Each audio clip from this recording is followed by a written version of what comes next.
I've been sick for a while, had the flu and I've got chest coughing, all of that bad stuff. So, bear with me if my vocal projections are not as usual, but yeah, shout out to you all. Today we're gonna talk some Xen, right? The 333 auctions, and I'm gonna break it down a little bit. Let's have a little pep talk, all right, about Xen and the 333 auctions, and we're gonna break down some code.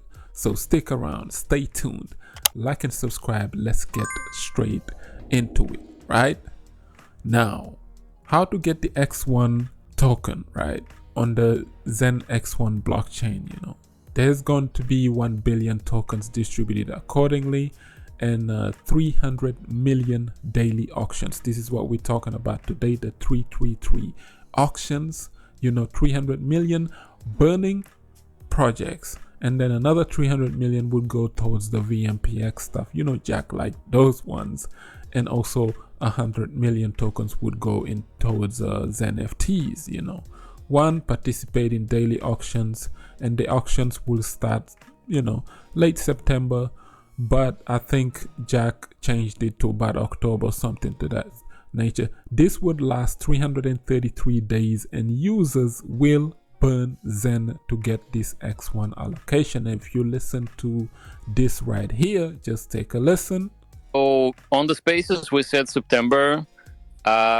We're working on getting it set up very well, and it is possible we're gonna fall into like the first week of October just to do it for the Xen's birthday, and we just want to do it do it well, so it does we don't end up fucking up, because it is an important project. You heard that. Jack don't want to mess it up, simply because it's a big thing, it's a big deal. So first week of October, I think I know what Jack is trying to do here. Listen, I have my intuitions, right? Here's the thing. I think Jack is trying to tackle this right here, right? So basically, Xen launched on October. So within the first year, you're gonna see a lot of Xen stakes come out. A lot of Xen mint would come out, because a lot of people did 1 year mints, the likes of Nakamoto, and 400-day mints, 300-day mints, 365-day mint. So around that same time, a lot of Xen would be inflating the market. Boom, they're going to be touching that market. So the idea of 333 auctions is to literally get that Xen to make sure that when it touches the market, it comes straight in. The auction would suck it all in. So these auctions would be dope for Xen, because this is gonna last 333 days. So as you can see, I'm looking at the estimated max supply of how much future Xen is gonna hit the market. This was, I think, close to 500 trillion tokens, but thanks to the dbxen and all of those platforms that actually managed to burn enough for this, they actually helped reduce this quite a bit, which is solid. Now, the auctions are gonna be some next level stuff, bro, and people don't understand 333 auctions and what Xen is trying to do here. Listen, if you study gematria code, right, the number 333 is actually an angelic number. What is that? So the angel number 333 simply encourages people to set plans into actions and let your personal strength be your guide. Trust yourself and put thoughts into your own choices. This angelic number 333 is also connected with the word optimism, the word creativity, and also intuition. You get it? That is the 333 number. It is an angelic number, and if you put them together, 3 plus 3 plus 3, it gives you the number 9. Nakamoto's going gematria code. I'm going deep today. You better follow me. Right? 3 plus 3 plus 3 equal 9. What other number is correlated with 9? Bam. It is the day Bitcoin's first transaction was sent, January 1st, 2009. And the gentleman who received it, he went over to Twitter and he literally tweeted this: mining Bitcoin. Yes, rest in peace, Hal Finney, the OG. I call him Satoshi to this day. I think he just sent it to himself, bro. Yeah, you know, because people don't have proof of how Finney and Satoshi going back and forth with emails, but how Finney keep telling people, yo, Satoshi sent me this and I started mining it. So we don't know, bro. Satoshi could be just a group of people. I think it was how Finney, Adam Beck, all of them were in it. They are all we are all Satoshi. But yeah, gematria code, study it, you know. Numerology is embedded in your core development as a human being. If you want to talk about biology, you're going to bring numerology. If you want to bring astrology into the game, you got to bring numerology into it. There's a lot of stuff involved, you know. Now, there's a good side of numerology. There's also a bad side of numerology, you know. I'm not talking about the demonic side where you got to invite spirits and all of that weird stuff. No, I'm talking about numerology in its core. There's nothing wrong with it. That's like every angel has its number, right? So numbers, math has been around for many years. Bitcoin is code. If you study the core deep fundamentals of it, it's just math, it's numbers, you know. There's a reason why people have birthdays and death days and all this others. Everything is math, especially around the globe. So yeah, Xen, expect a lot of this Xen supply to be burnt, and that's gonna be huge. And speaking of numerology, listen, let's talk astrology a little bit, because people, I think they underestimate this gentleman right here. Now, I don't do this, but I came across this video. Remember when this guy said this last year about the drip network? Just take a listen to this, bruh. Don't know too much about this one. So let's throw some cards down. Let's have a look at it.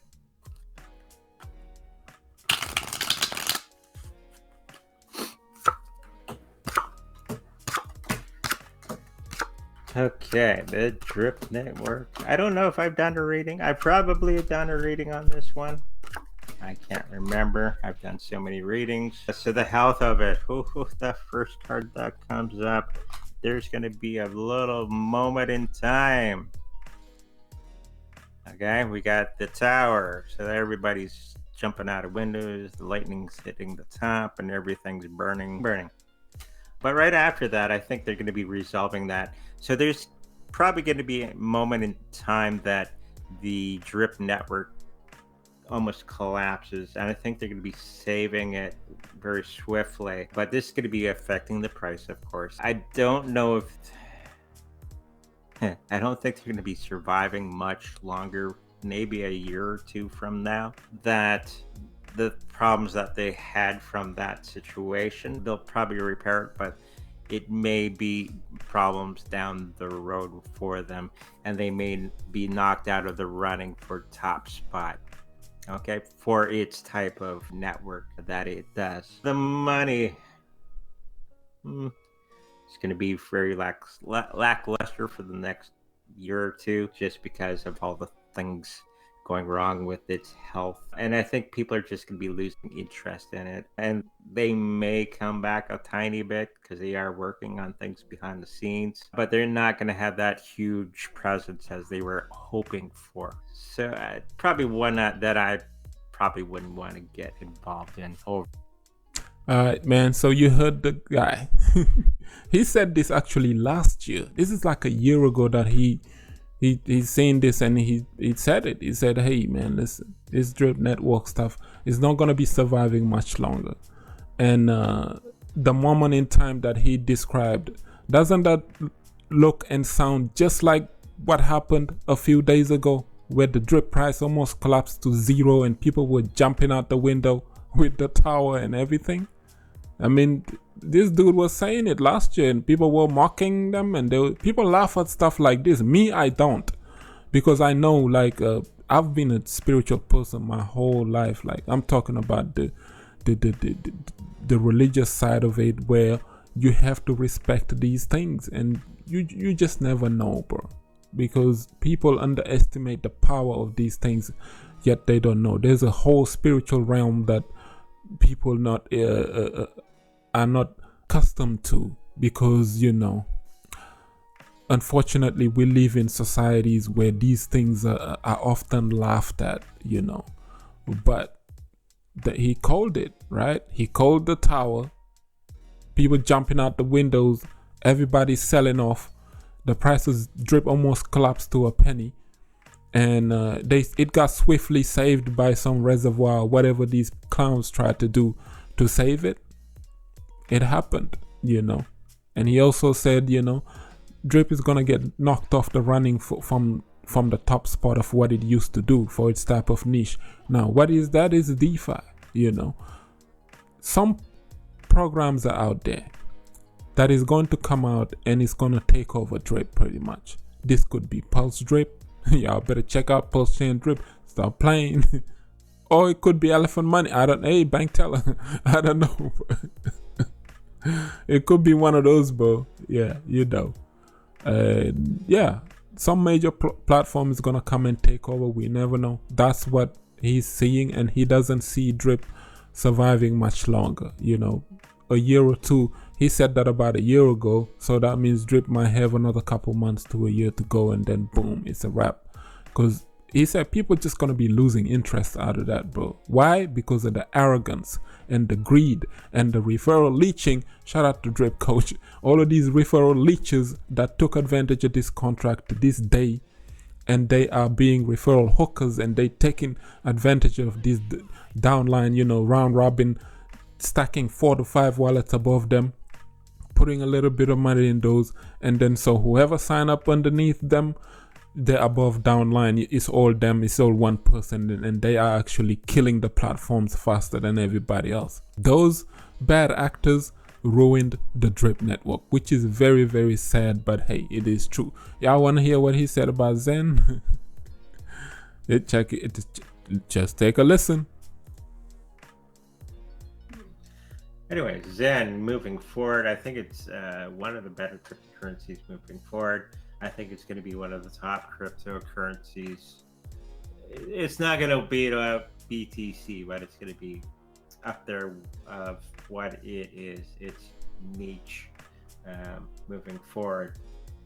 It is in quite a bit of motion, which is good.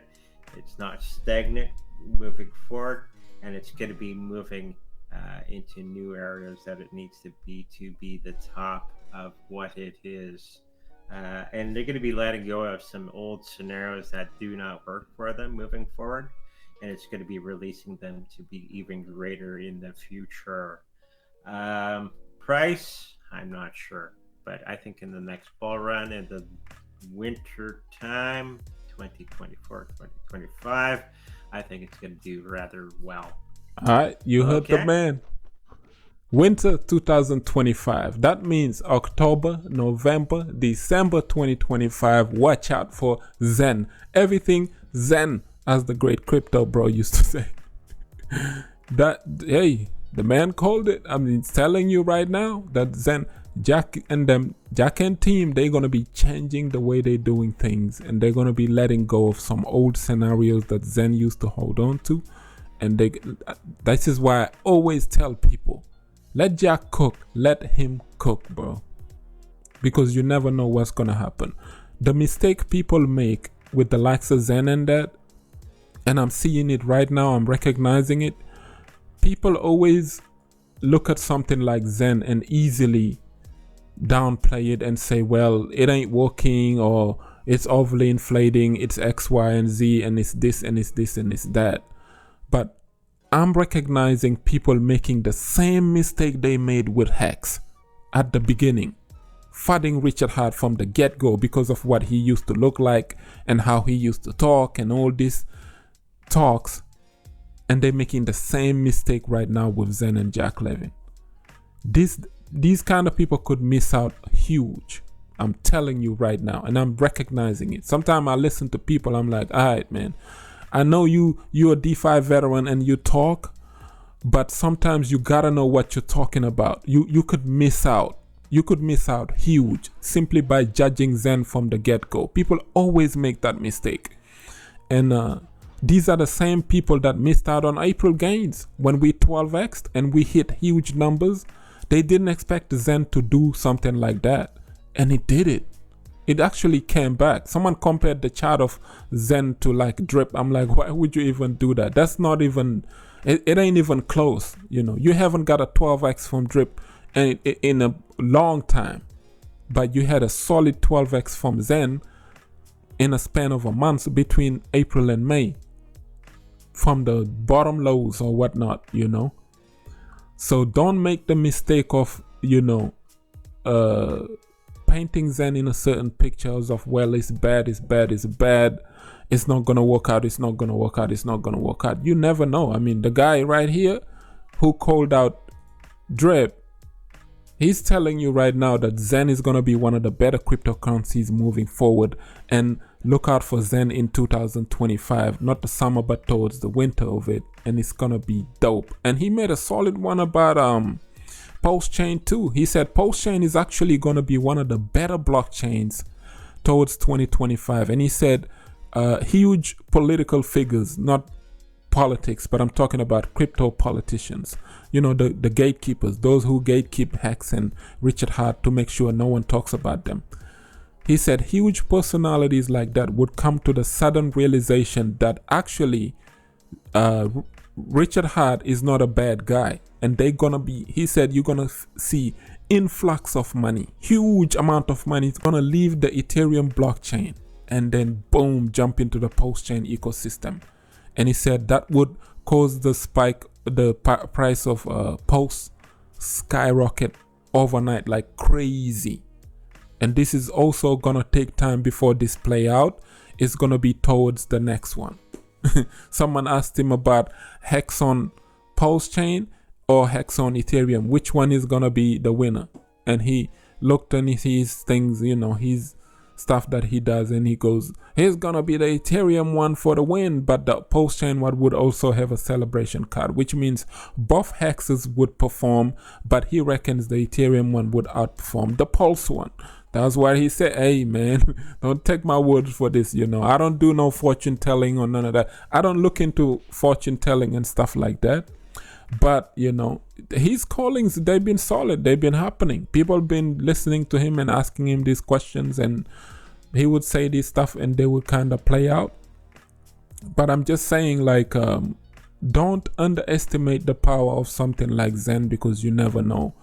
People always make that mistake, you know. Those who missed out on Hex are flooding Xen right now. And that's, in my opinion, that's a mistake. Well, like, mint it, chill, buy some or whatever, or at least have a stack of Xen somewhere and see where that takes you in a bull market. Stop saying, oh well, Jack Levin is this and he's that, he's this and that, he's gonna make you, cause you to fail, he's gonna do this, he's gonna do that. You don't know what's gonna happen in the future. Xen could hit a cent, especially the one on ETH. It could hit half a cent. Even if it hits 0.001, that's a win, and that's a plus for everybody. You know what I'm saying? Like, Xen is like, I think 2025 is gonna suck up a lot of these things, bro. And these 333 auctions, remember, they're gonna last 333 days, which means people have a whole year to burn enough Xen from each and every chain to get these 1 billion X1 tokens.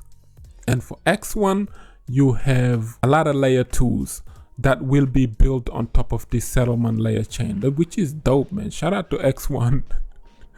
Imagine Stack Cash on top of X1 as a layer 2. That's gonna be dope, because remember, X1 is using DAG, and hedera hashgraph was DAG. The transactions would always be the same, 0.0001 cent per fees. Imagine that. That is less than a fraction of a fraction of a fraction of a penny per fees. It doesn't increase, doesn't go up, doesn't go down. For example, like Ethereum or Pulsechain, and that the fees are always up and down. But I think X1, since they're using DAG, is like microtransactions. This is super fast, and you're looking at a few second block finalities. Come on, bro. This is faster technology. I've been preaching this for 3 years on this channel. Distributed ledger technologies, DLTs, people are underestimating the powers of them. And that's what the missing piece is. With Xen, alright, this was just a short one. Listen, like up the video, share it, subscribe for some crypto content. I have been Mr. Nakamoto Crypto, and I'm out.